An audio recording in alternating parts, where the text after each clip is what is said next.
welcome to another InventRight TV show. My name is Andrew Krause. I co-founded InventRight with Stephen Key over 21 years ago. And since then, we've had students in over 65 countries. We have 12 amazing coaches that help us. It's not just Stephen and myself anymore. It hasn't been for quite some time.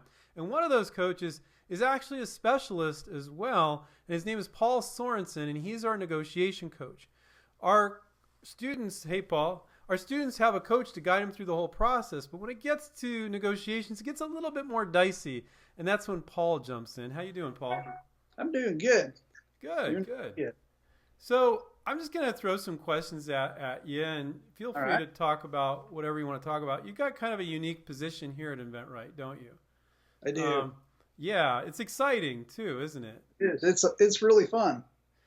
Now, people are a little nervous when they send a sell sheet out, video sell sheet, a paper sell sheet, PDF, email, however, and they get some interest back.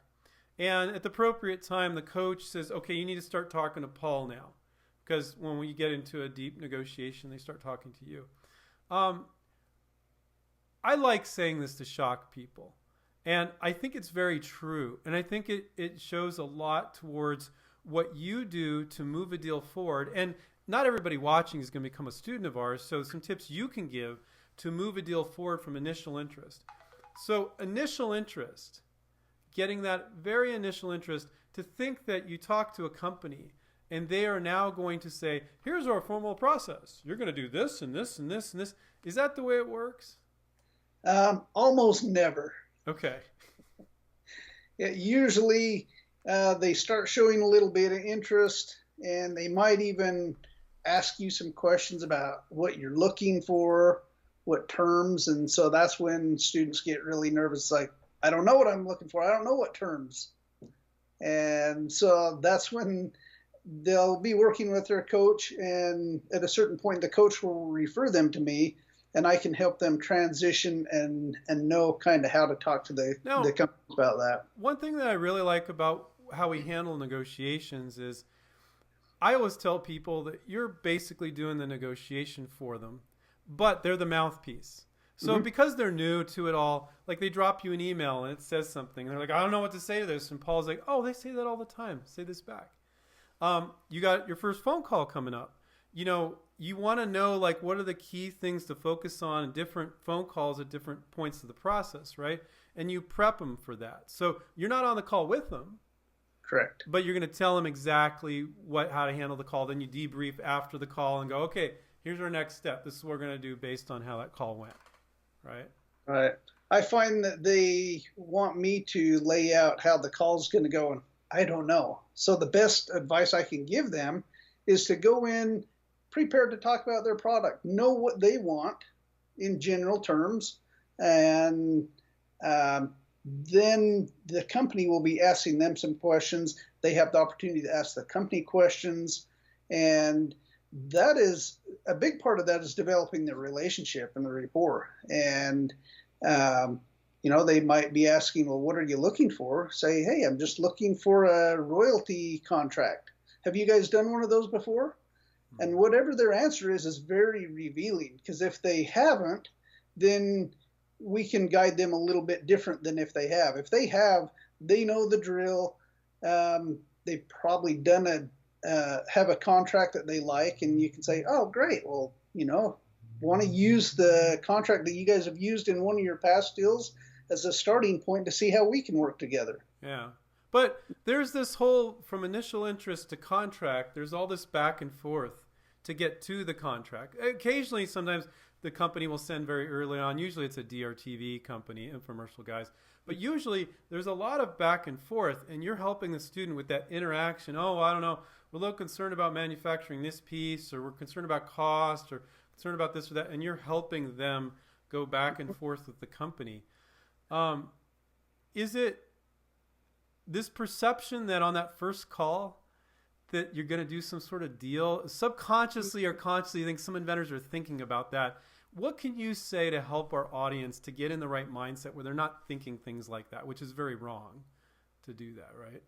Yeah, when they get to where they're showing interest, sometimes you are a little ways away from the contract because they still have to, just because they're showing interest doesn't mean they're ready to sign.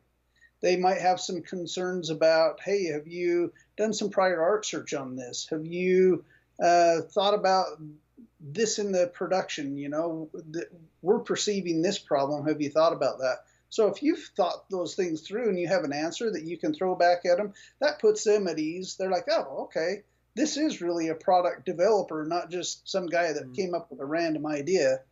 And so it's about being familiar with your product and have done your homework before you get to that point. So you really are the expert on your product, at least to a certain extent.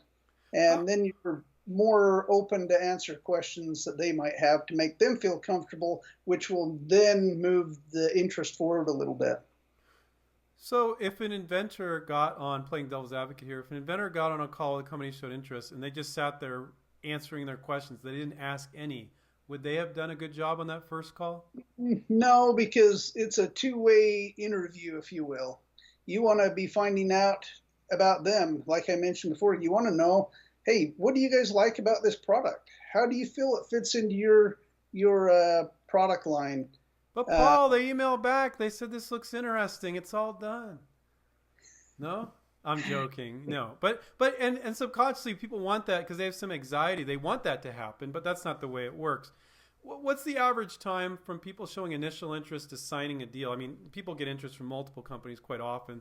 They fall off, but when the deal is signed, it's a pretty long runway, isn't it? It can be as fast as a couple weeks, but it can be as long as I've seen 6-8 months. That's not normal though. What's the average? Like 2-3? Maybe. I don't think it's generally over 2 months. Okay. So somewhere around 6-8 weeks. But that's definitely not getting an email where they show interest and then you got a contract the next day and you're signing it the next day. It's definitely not that. Right. Right. And that's where if you have a company that's a little more experienced with licensing, it'll be faster because they know their role in it. But if you have a company that doesn't do a lot of licensing deals, they're a little bit unsure too. So you're both are at the same advantage or disadvantage, however you want to view it, and you work through it together.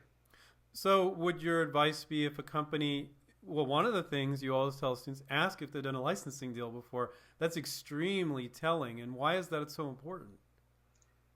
It tells a couple things. Number one, if they're a little more open to it, if they have done licensing before, I can always tell in the contracts because they've been worked over on some of the terms that they're out of line in asking for, and they just build that into their contract if they know what a real contract should look like. Yeah, yeah. So what do you think the things that people are fearful so much of when they get interest from a company?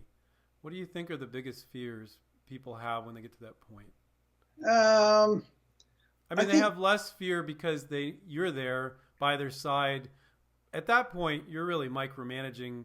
Like literally, they're not supposed to call or email without consulting what your advice is first, right? I mean, at that point. So they have you, but let's say they were not a student of ours, because a lot of our YouTube viewers aren't ever going to become a student, some of them. What's the mindset that they should be in there?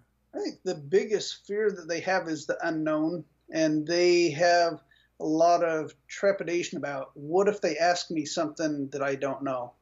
Well, if that happens, just tell them, hey, I'm not sure, but I can get back with you on that. Or even you can say, what do you suggest? What do you guys have in mind? You're not agreeing to that. You're just seeing kind of where they're drawing the line in the sand. A lot of companies are quite very easy to work with, and they'll answer your questions. It's not a big deal for them either. They know this is just a conversation at this point. Yeah, I think that people, like, they watch too much Shark Tank or some reality TV show, and they think that this is like a big, intense pitch, and it's not at all, is it? It's pretty casual. Not at all, no. Yeah, they're very easy to work with, and it can be as slow or fast pace as you two make it out to be. Mm-hmm. Yeah. And, on that first call, how important is establishing rapport, just them realizing you're not, because there are wacky inventors out there. You're not a wacky inventor. You're easy enough to talk to and communicate. Isn't that a big thing that you're trying to accomplish on that first call That's too? probably the absolute most important thing in that first call is to show them that you're easy to work with. You don't have all these demands. You're not going to tell them how to run their business, but you've also done your homework and you're competent in your idea too. And so they see the mutual respect that you have for them, as well as the fact that you kind of know the drill in inventing and your role in licensing a product to them. It's not that you come in and you run the ship now because it's your product. It's that you have a good idea. They think it's a good idea. You're ready to hand your baby over to them and allow them the autonomy to do with it what they see fit according to their business model. Yeah. That's great. Well, do your students trip out when you say, look, a big part of what you're trying to do on this call is just to establish that you're easy enough to work with? We're not trying to do 20 questions, and you break it down. You give them a few things, major things to typically discuss in that first call, right? I see relieved more than I see them trip out. They're like, oh, okay, good, because I didn't know what I was going to do. I'm glad to hear that it's kind of more low key. Right, which is nice. Yeah. The process to getting to the deal is slow with licensing, because sometimes you have to send to a company a bunch of times before they respond one way or another. And the negotiation process is slow too.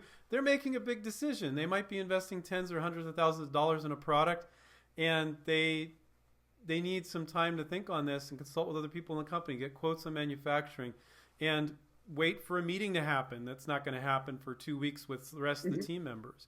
And when you explain that to people, they're still impatient, I'm sure. They just want to get the deal done. But it is what it is. You got to tell them like it is, right? Yeah. Cool. Well, thank you, Paul. I'm really excited about this series. We're interviewing all the coaches. I'll come back around, interview you again. Okay. Yeah, this is something we could talk about. Every time we talk, it would be a little bit different. And because there's a lot to it. Even though it's a simple process, there's a lot to it. And so, yeah, we certainly should talk about this again. But if you do become an inventRight student, Paul is one of the most knowledgeable, helpful people I've ever met. He's super helpful. He's super nice. He'll tell you like it is, but he'll make it make sense for you. He's a really helpful negotiation coach. That critical part when people are kind of nervous. Some people they're super nervous and some people aren't. It's kind of a trip, but Paul gets you through it one way or another. And hopefully, I think Paul shared some important information on mindset. So if you're doing this yourself and you're not an inventRight student, you can be that much more in the mindset. And that's one of the reasons why we're doing these interviews with coaches, so they can share with our YouTube audience mindset, tips, different parts of the process. And yeah, it's within the context of talking about helping our students, but it's going to help you even if you never become a student of ours. So, all right. Thank you, Paul.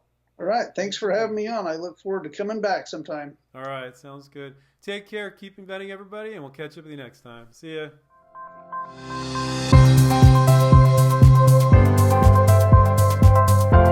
There's a great idea in each of us.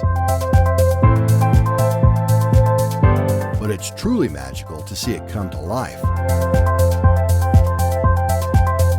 Sharing your creativity with the world has never been easier. We can help.